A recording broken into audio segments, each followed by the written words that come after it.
प्रणाम भाइयों बहनों। आज हम आपके लिए श्वेताश्वत तरोपनिषद लेकर के आए हैं। इसको हम डिटेल से जान लेते हैं।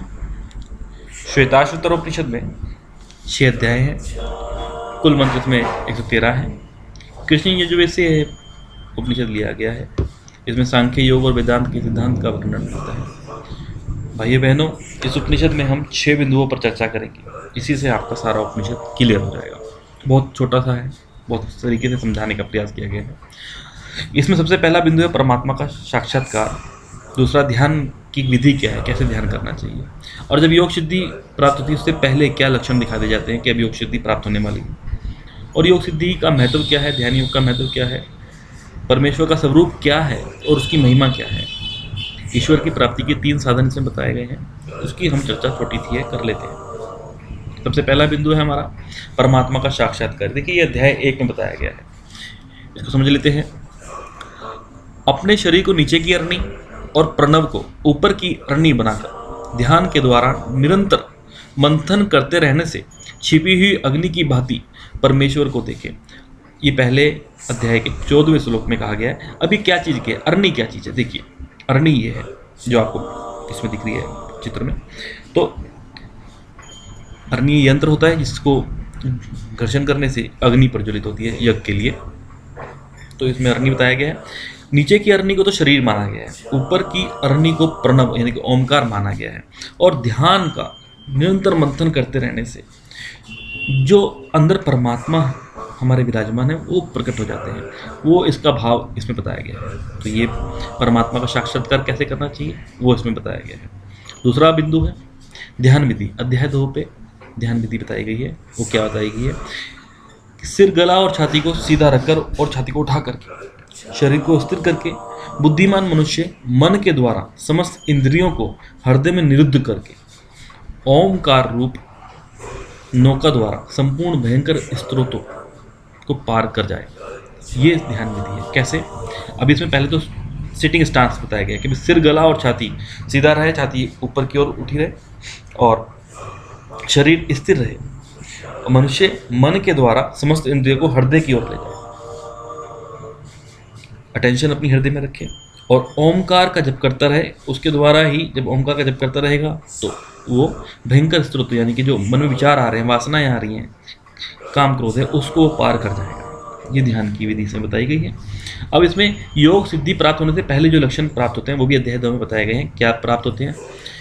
उसमें परमात्मा की प्राप्ति के लिए किए जाने वाले योग में सिद्धि से पूर्व कोहरा, देखिए ध्यान से रखिए, कोहरा, धुआं, सूर्य, वायु और अग्नि के समान जुगनू, बिजली, मणि, चंद्रमा के समान बहुत से दृश्य योगी के सामने प्रकट होते हैं। तो ये दृश्य योगी के सामने प्रकट होते हैं कब?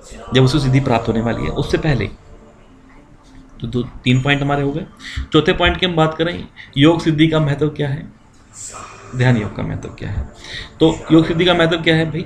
शरीर तो हल्कापन हो जाता है, आरोग्य हो जाता है, विषय शक्ति की निवृत्ति हो जाती है, शारीरिक वर्ण की उज्ज्वलता, शरीर दमकने लगता है, स्वर में मधुरता आ जाती है, शरीर में सुगंध आती है, मलमूत्र कम हो जाता है। ये योग की पहली सिद्धि है। दूसरे अध्याय के 13वें श्लोक में बताया गया है।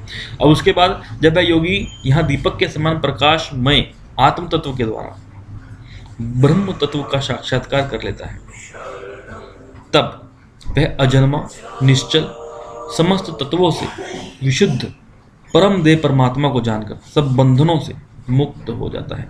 ये 15वें श्लोक में दूसरे अध्याय की कहा है। तो ये होगी योग सिद्धि।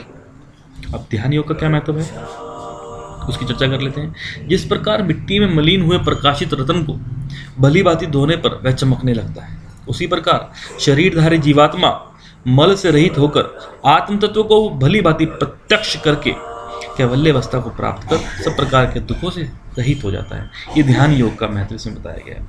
ये क्वेश्चन आ सकता है, इसको आप नोट डाउन कर लें। अब 5वां जो बिंदु है हमारा, उसको आप समझिए, परमेश्वर का स्वरूप और उसकी महिमा।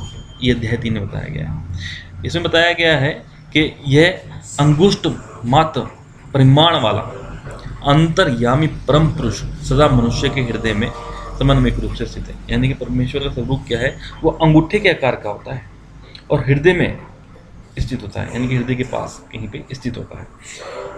तो ये समझ में आया। अब मन को वश में कर निर्मल हृदय और विशुद्ध मन से ध्यान में लाए हुए परब्रह्म परमेश्वर को जान लेते हैं, वे अमर हो जाते हैं।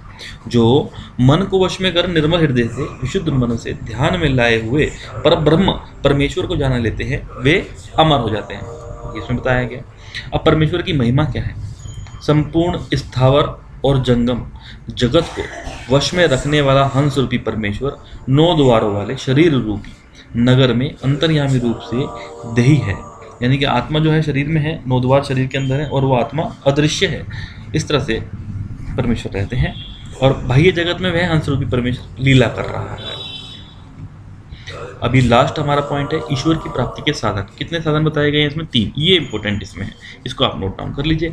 कर्म योग, उपासना योग और ज्ञान योग, ये 3 साधन बताए गए हैं ईश्वर प्राप्ति के लिए। अब ये कर्म योग क्या है? कर्म और कर्म फल के समस्त भावों को परमात्मा को समर्पित कर देना ही कर्म योग है। अब उपासना योग क्या है?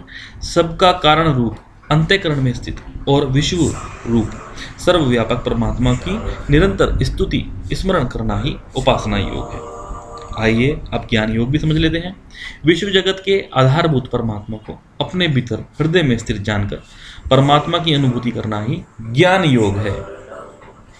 तो ये हमने उपनिषद पूरा किया। भाइयों बहनों, अगली वीडियो भी हम जल्दी आपके सामने लेकर के आएंगे। आप अच्छे से तैयारी करें। प्रणाम।